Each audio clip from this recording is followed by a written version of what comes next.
আমাদের শায়েখ যিনি উপস্থিত হয়েছেন হযরত মাওলানা শেখ হাসান জামিল হাফিজাহুল্লাহ, রমজানের আগে ফেব্রুয়ারি মাসে হজরতের একটা বয়ান শুনেছি আমি যাইতে যাইতে হজরত আলোচনা শেষ করেছেন নারায়ণগঞ্জ, হজরতের হয়তো মনে পড়ে গেছে, নারায়ণগঞ্জ সোনারগাঁও।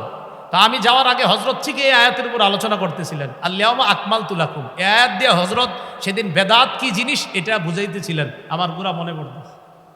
তো এই আয়াতে আল্লাহ পাক রব্বুল আলামিন বলেছেন, আজ আমি তোমাদের জন্য দিনকে পূর্ণাঙ্গ করে দিলাম আর তোমাদের উপর আমার নেয়ামতকে আমি পরিপূর্ণ করে দিলাম। এখন দেখেন দিন ইসলাম, এই ইসলাম আমরা পেয়েছি। তো আল্লাহ বলতেছেন মুসলমান না হয়ে তোমরা মরবা না।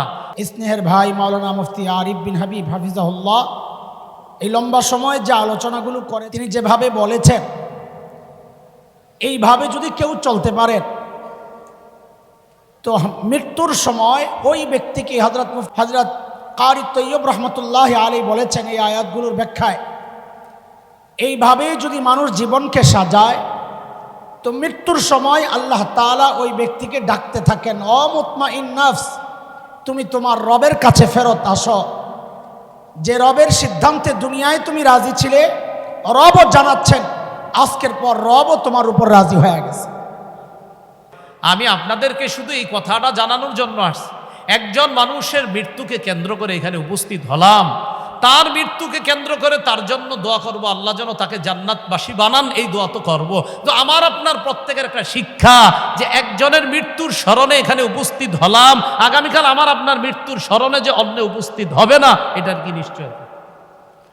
আগামীকাল আমি আপনার সাবেক হয়ে যাব, পরের দিন আমার আপনার ব্যাপারে বলা হবে উত্তর পাড়ার আব্দুর রহিম 3 দিন আগেও এখানে চা খেয়েছে আজকে নাই, এরকম বলা হবে। আল্লাহর কসম বলা হবে, আমার ব্যাপারে আপনার সবার ব্যাপারে বলা হবে সে গতকাল ছিল আজ নাই। এটাই সত্য কথা, এটা একদম সত্য কথা। জিবরিল আমিন নবীজির কাছে আসছে, মুস্তাদরাকে হাকিমের বর্ণনা, সহিহ সনদে বর্ণনা, সাহাল ইবনে সাদ রাদিয়াল্লাহু তাআলা আনহুর বর্ণনা, যা জিবরিল ইলান নবী সাল্লাল্লাহু আলাইহি ওয়াসাল্লাম فقال يا محمد عش ما شئت إنك ميت। জিবরিল আমিন আল্লাহ নবীর কাছে আইসা কয়, ও মুহাম্মদ সাল্লাল্লাহু আলাইহি সাল্লাম, যতদিন মন চায় বসবাস করেন, তবে মনে রাখেন মরবেন, আপনি মারা যাবেন। আপনার যতদিন মন চায় বসবাস করেন, কিন্তু এই যতদিন মন চায় মানে কি জানেননি? মৃত্যু পর্যন্ত। আপনি কিন্তু মারা যাবেন। ইন্নাকা মাইয়িতুন, নিশ্চয় আপনি মৃত্যুবরণ করবেন। এরপরে বলতেছে ওয়া আহবিব মান আহবাবতা ফাইন্নাকা মুফারিকুহু, যাকে মন চায় বন্ধু বানান, তবে বন্ধুকে ছেড়ে যেতে হবে। যাকে মন চায় বন্ধু বানান, ফাইন্নাকা মুফারিকুহু, বন্ধুকে একদিন ছেড়ে যেতে হবে। ওয়া আমাল মা শিতা, যা মন চায় আমল করেন, কাজ করেন। কথাটা কিন্তু নবীরে বলতেছে, আসলে আমাদের সবাইরে বলতেছে, আপনি যা মন চায় আমল করেন, তবে মনে রাখবেন ফাইন্নাকা মাজজিয়ুন বিহি, আপনার এই আমলের প্রতিদান দেওয়া হবে। আমাদের আমলের কিন্তু প্রতিদান দেওয়া হবে। এজন্য আমল করা। আল্লাহ পাক রব্বুল আলামিন 23 পারা 6 পৃষ্ঠা সূরা জুমারের 30 নম্বর আয়াতে বলছেন, ইন্নাকা মাইয়িতু ওয়া ইন্নাহুম মাইয়িতুন। হে নবী মুহাম্মদ সাল্লাল্লাহু আলাইহি সাল্লাম, নিশ্চয় আপনি মৃত্যুবরণ করবেন আর তারাও মৃত্যুবরণ করবে। মৃত্যুর স্বাদ সকলকে গ্রহণ করতে হবে, এতে কোনো সন্দেহ নাই। সূরা মুনাফিকুনের 11 নম্বর আয়াতে আল্লাহ বলেন, ওয়ালাই ইউআখিরাল্লাহু নাফসান ইযা জাআ আজালুহা, যখন মৃত্যু এসে যাবে, যখন মৃত্যু এসে যাবে তখন কাউকে আর সামান্য সুযোগ দেওয়া হবে না। লা ইউআখিরাল্লাহু নাফসান ইযা জাআ আজালুহা, আল্লাহ কিছুতেই সুযোগ দিবেন না যখন মৃত্যু এসে যাবে। তো মৃত্যুর স্বাদ আমাকে আপনাকে আমাদের সকলকে গ্রহণ করতে হবে, এতে কোনো সন্দেহ নাই। তাহলে আমাদেরকে কেন আল্লাহ সৃষ্টি করছেন? ইবাদত করার জন্য। কেমন ইবাদত? উত্তম ইবাদত। ইবাদত কতদিন? মৃত্যু পর্যন্ত। মৃত্যুর স্বাদ গ্রহণ করতে হবে, হ্যাঁ সবাইকে গ্রহণ করতে হবে। মুহাম্মদ সাল্লাল্লাহু আলাইহি সাল্লামকে জিবরিল আমিন বলতেছে, আপনি যতদিন মন চায় বাঁচেন, তবে এই যতদিন মানি মৃত্যু পর্যন্ত আপনি মৃত্যুবরণ করবেন। যাকে মন চায় বন্ধু বানান, ফাইন্নাকা মুফারিকুহু, বন্ধুকে একদিন ছেড়ে যেতে হবে আপনার। ইয়ামাল মা শিতা, আপনি যা মন চায় আমল করেন, এটা আমাকে আপনাকে বোঝানোর উদ্দেশ্য। যা করি না কেন ফাইন্নাকা মাজজিয়ুন বিহি, এর প্রতিদানও কিন্তু দেওয়া হবে। এই জন্য আমার আপনার প্রত্যেকের এই চিন্তা করা উচিত। তো এখন এই আমি আপনি আসলাম, দুর্বল অবস্থা থেকে বানাইলেন, আস্তে আস্তে বড় করলেন, কেন? ইবাদত করার জন্য। কতদিন? মৃত্যু পর্যন্ত। এখন মৃত্যুটা কেমন হবে আল্লাহ বলে দিয়েছেন।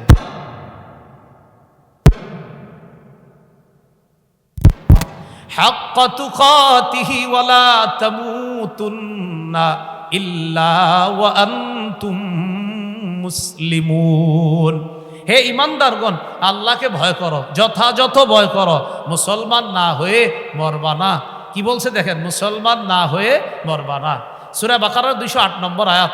আমাদের হযরতের শায়েখ যে আয়াতটা তেলাওয়াত করেছিলেন, ইয়া আইয়ুহাল্লাযীনা আমানু দুখুলু ফিস-সিলমি কাফা, হে ইমানদারগণ, ইসলামে পরিপূর্ণ প্রবেশ করো। এই আয়াতের ব্যাখ্যায় মুফাসসিরিন কেরাম লেখেন, পরিপূর্ণ প্রবেশ করা দ্বারা উদ্দেশ্য মুআমালাত, মুআশারাত, আখলাক, এইগুলা 100 পালন করতে হবে। শুধু নামাজ, রোজা, হজ, যাকাত এমন না, পাশাপাশি সব ঠিক রেখে ইসলামে পরিপূর্ণ প্রবেশ করা। সূরা আলী ইমরানের 19 নম্বর আয়াতে আল্লাহ বলে দিয়েছেন, ইন্নাদ-দীনা ইনদাল্লাহিল ইসলাম, আল্লাহর কাছে মনোনীত ধর্ম ইসলাম। সূরা আলী ইমরানের 85 নম্বর আয়াতে আল্লাহ বলেন, وَمَن يَبْتَغِ غَيْرَ الْإِسْلَامِ دِينًا فَلَن يُقْبَلَ مِنْهُ, যে ব্যক্তি ইসলাম ছাড়া অন্য কোনো কিছুকে দিন হিসাবে গ্রহণ করবে, এটা কিছুতেই তার থেকে গ্রহণ করা হবে না। সূরা মাইদার 3 নম্বর আয়াতে আল্লাহ বলে দিয়েছেন, আল-ইয়াউমা আকমালতু লাকুম দীনাকুম, আমি আজ তোমাদের জন্য দিনকে পূর্ণাঙ্গ করে দিলাম, ইসলাম দিনকে পূর্ণাঙ্গ করে দিলাম। ও আতমামতু আলাইকুম নি'মাতি, আমি তোমাদের উপর আমার করে দিলাম, আমি তোমাদের উপর আমার নেয়ামতকে পরিপূর্ণ করে দিলাম। আমাদের শায়েখ যিনি উপস্থিত হয়েছেন, হযরত মাওলানা শেখ হাসান জামিল হাফিজাহুল্লাহ, রমজানের আগে ফেব্রুয়ারি মাসে হজরতের একটা বয়ান শুনেছি আমি যাইতে যাইতে হজরত আলোচনা শেষ করেছেন নারায়ণগঞ্জ, হজরতের হয়তো মনে পড়ে গেছে, নারায়ণগঞ্জ সোনারগাঁও। তা আমি যাওয়ার আগে হজরত থেকে এই আয়াতের উপর আলোচনা করতেছিলেন, আল-ইয়াউমা আকমালতু লাকুম, আয়াত দিয়ে হজরত সেদিন বেদাত কি জিনিস এটা বুঝাইতেছিলেন, আমার পুরা মনে পড়তেছে। তো এই আয়াতে আল্লাহ পাক রব্বুল আলামিন বলেছেন, আজ আমি তোমাদের জন্য দিনকে পূর্ণাঙ্গ করে দিলাম, আর তোমাদের উপর আমার নেয়ামতকে আমি পরিপূর্ণ করে দিলাম। এখন দেখেন দিন ইসলাম, এই ইসলাম আমরা পেয়েছি। তো আল্লাহ বলতেছেন, মুসলমান না হয়ে তোমরা মরবা না। বাস মুসলমান কিভাবে থাকবো মরণ পর্যন্ত? সূরা হাশরের 7 নম্বর আয়াতে আল্লাহ বলে দিয়েছেন, মা আতাকুমুর রাসূলু ফাখুযু, মুহাম্মদ সাল্লাল্লাহু আলাইহি সাল্লাম যা দেন তা গ্রহণ করো, ওমা নাহাকুম আনহু ফান্তাহু, যা থেকে নিষেধ করেন তা থেকে বিরত থাকো। বাস মুহাম্মদ সাল্লাল্লাহু আলাইহি সাল্লাম যা দেন এটা গ্রহণ করা, যা থেকে নিষেধ করেন এটা থেকে বিরত থাকা। এজন্য আমরা সবাই যেন মুসলমান পরিচয়ে দুনিয়া থেকে আমরা যাইতে পারি।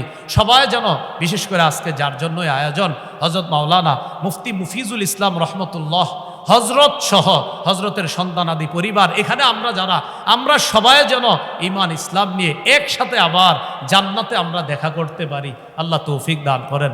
সুবহানাল্লাহি ওয়া বিহামদি, সুবহানাকাল্লাহুম্মা ওয়া বিহামদিকা আশহাদু আল্লা ইলাহা ইল্লা আনতা আস্তাগফিরুকা ওয়া আতুবু ইলাইক। আমরা কেউ উঠবো না, হযরত আলোচনা করবে ইনশাআল্লাহ, মুনাজাত হবে, এরপর আমরা যাব। আমরা যেই জন্য আজকের আয়োজন মুনাজাত, হজরতের স্মরণে আপনার দোয়া হবে, দোয়াটা করে আমরা ইনশাআল্লাহ যাব। আসসালামু আলাইকুম। যেই মুহতারামের স্মরণে আজকে সারাদিন আপনারা সময় দিয়েছেন, তার সুযোগ্য সন্তান মাওলানা ওবায়দুর রহমান হুযাইফি হাফিজাহুল্লাহ আমাকে বাজান ডাকে। তো সেই হিসাবে যিনি দুনিয়া থেকে বিদায় নিয়েছেন তিনি তো আমার ভাই। তো আমার ভাইয়ের জন্য আপনারা আসছেন, আপনাদেরকে আমরা আপনাদের কাছে কৃতজ্ঞ, শুকরগুজার। ভবিষ্যতে এমন ডাকলে আসবেন এবং সবসময় তার জন্য দোয়া করবেন, তার পরিবারের জন্য দোয়া করবেন।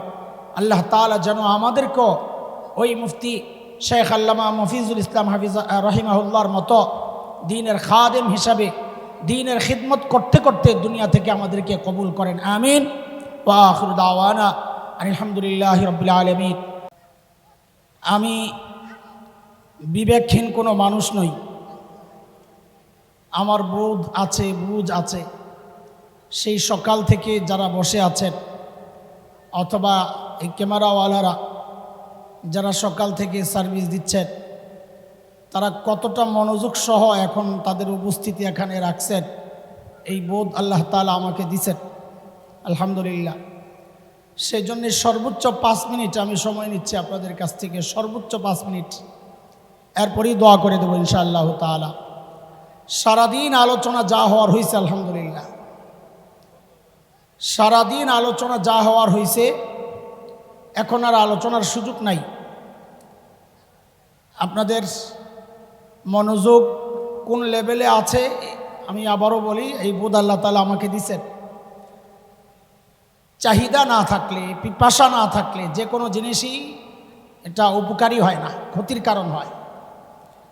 সেই জন্যে দোয়া মাকসাদ, আমরা দোয়া করেই শেষ করব। শুধু যে আয়াতগুলো পড়েছি সূরা ফজরের শেষ 4টা আয়াত, এই আয়াতগুলোর শুধু তরজমা আমি বলবো এই জন্যে ইনশাআল্লাহ, যে আমাদের স্নেহের ভাই মাওলানা মুফতি আরিফ বিন হাবিব হাফিজাহুল্লাহ এই লম্বা সময় যে আলোচনাগুলো করেছেন মানুষ সৃষ্টির শুরু থেকে শেষ পর্যন্ত, এই কথাগুলোই আমি শেষ করছি এই আয়াত 4টার মধ্যে। আল্লাহ তাআলা কি বলেছেন বলে, তিনি যেভাবে বলেছেন এইভাবে যদি কেউ চলতে পারেন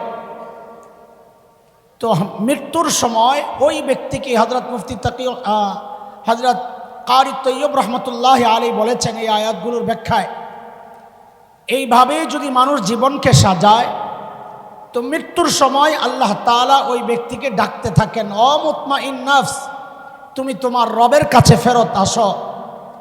যে রবের সিদ্ধান্তে দুনিয়ায় তুমি রাজি ছিলে, রবও জানাচ্ছেন আজকের পর রবও তোমার উপর রাজি হয়ে গেছে। সুতরাং আমার স্পেশাল বান্দাদের দলভুক্ত হও এবং সবাই মিলে জান্নাতে ঢুকে যাও। তা আমরা সবাই জান্নাতে যেতে চাই কি চাই না? বলেন চাই কি চাই না? ইনশাআল্লাহ আল্লাহ তাআলা আমাদেরকে সকলকে জান্নাতি মেহমান হিসাবে কবুল করেন।